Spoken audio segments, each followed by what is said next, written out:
Hey, what's going on, everybody? It's Wilhelm Scream, and welcome back to another day in Destiny 2 for some more Destiny 2 news and Witch Queen Season of the Seraph intel. And today, once again, is Friday, so we have our Friday weekly update. XUR has returned, as well as Trials of Osiris. So I'm going to give you a brief rundown on those two things, as well as all the other farms, glitches, and cheeses that you can use heading into the weekend if you haven't had a chance to play it all this week. And there are some great ones, so stick around.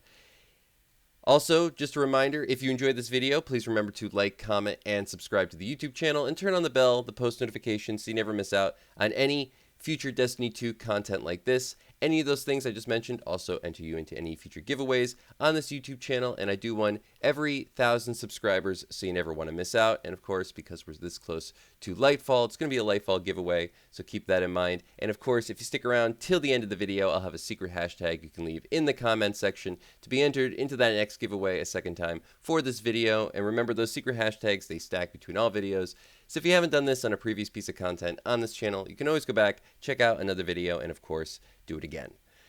Okay, XUR today can be found in the tower, and nothing too great as far as exotics go. We have the Suros regime, we have the sealed Ahamkara grasp with 61 total roll for the Hunter class. We have the ACD feedback fence with a 62 total roll for the Titans, and we have the Apotheosis veil with a 63 roll for the Warlocks.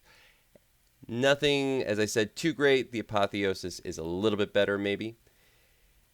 For the legendary weapons, we have the Dire Promise with Swashbuckler and auto-loading holster. We have the Grid Skipper with Frenzy and Killing Wind, and this is a range masterwork. I believe it also has the high caliber rounds.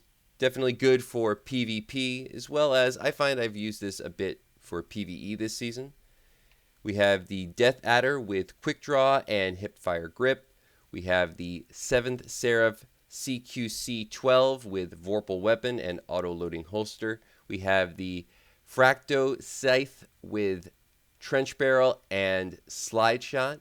We have the Code Dulo with Cluster Bomb and Field Prep. And this is another one that I would maybe suggest picking up. Cluster Bomb, as well as Impact Casing with a Velocity Masterwork.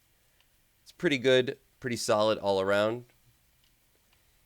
We have the Frozen Orbit with One Quiet Moment and Dragonfly, as well as Lead from Gold. And then I'm on my Titan today because Titan has a fairly good set of legendary armor. Interesting distributions, at least. 64 on the chest piece with 22 Discipline and 20 Resilience. That's pretty high. We have a 62 on the helmet with a pretty good distribution still with 16 Resilience, 8 Recovery, and 16 Discipline, as well as 12 Intellect. And then on the boots, we have, again, 64 total roll with 20 Resilience and 20 Discipline. So the boots, the chest piece, are about as high as you'll see, probably from XUR Legendary Armor. As far as exotics, we have the Dead Man's Tail with Outlaw, and I believe Ricochet rounds, not as good as last week's with Vorpal. And then we have the Hawkmoon with Textured Grip, Snapshot, Alloyed Magazine, and Full Bore. Not too bad for PvP on the Hawkmoon.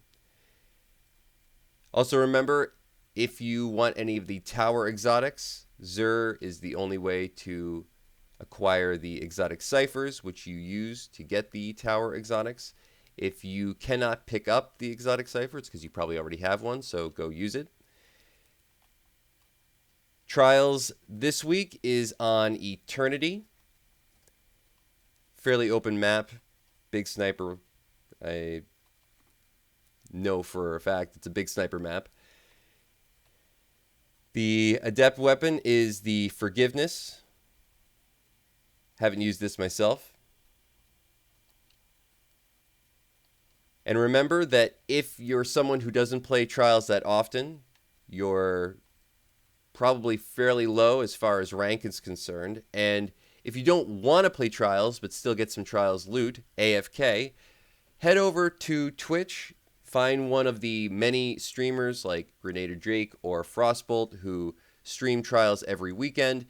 There is a link that you can do between a Twitch account and your Bungie account that will allow you to pick up viewer bounties. You can complete these bounties simply by watching the streamer, and you'll get some trials rep from completing those bounties, which will then at a lower level give you trials loot. So it's essentially free trials loot for people who maybe aren't that interested but still want to play in the loot pool of trials a little bit every weekend.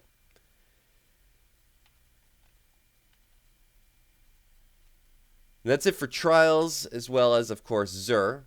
The other big thing that I want to mention today, even though I don't have the Legendary Lost Sector unlocked on this character, the Legendary Lost Sector is the extraction. And today, it's giving exotic chest armor.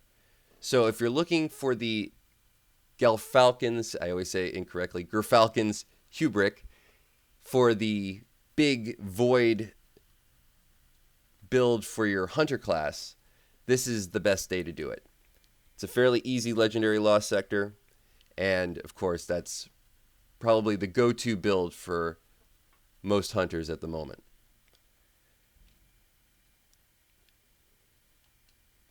As I covered earlier this week, of course, Grandmasters have returned, and this week we have the Scarlet Keep Grandmaster. This is a pretty long strike. There's some pros and cons to it. The longer ones usually have a lot of champions, so usually revives aren't the problem for strikes like this. Unlike last week where it was a fairly short strike and you don't actually have any champions in the boss encounter. That was the inside terminus, so it makes it easier, though of course you have to make sure that you have at least 5, I would say, revives heading into the end of a strike like that. Whereas this one, you're probably going to have somewhere around 17 if you're doing it comparably, or without any level of competence. And the problem with these strikes is the boss encounters are just so in the open, and you kind of get overrun with the champions with the boss, and that's sort of more likely a wipe for your team, or if you're doing it solo, it makes it a little bit hard to manage. Other than last week. I did cover this strike earlier in the week. You can check out my video on all the tips and tricks for this particular strike. There's a couple of glitches, some ones that you can use to skip early parts of the Scarlet Keep. Remember, this week's probably the best reward you can get as far as legendary weapons go, because it's the Pulse Rifle, the Horror's Least, which is, I think, probably the best Pulse Rifle for Arc, or at least one of the ones that I use the most. It's unfortunate that it's in one of the longest strikes, but I do cover the best ways to maybe shorten up the strike, also some best ways to utilize your team. I have actually found some more glitches for this particular strike that I will be talking about in a later video before the end of this week. Look for that maybe around Sunday, because there was one that was absolutely great for the actual boss room, a real out-of-bounds boss glitch that made this actually one of the easiest strikes to farm in previous seasons, but that was unfortunately patched, and it's easily made it one of the most difficult strikes for this season. However, I have, I believe, found that same old boss glitch, kind of 2.0. So be on the lookout for that.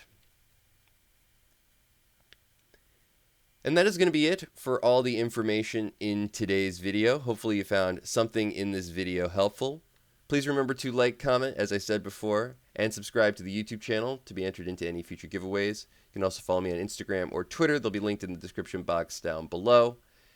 And for the secret hashtag, you can leave in the comment section for today's video. Leave a hashtag XUR or a hashtag Trials of Osiris. Thanks so much for watching once more. And of course, I am Wilhelm Scream. We will see you next time.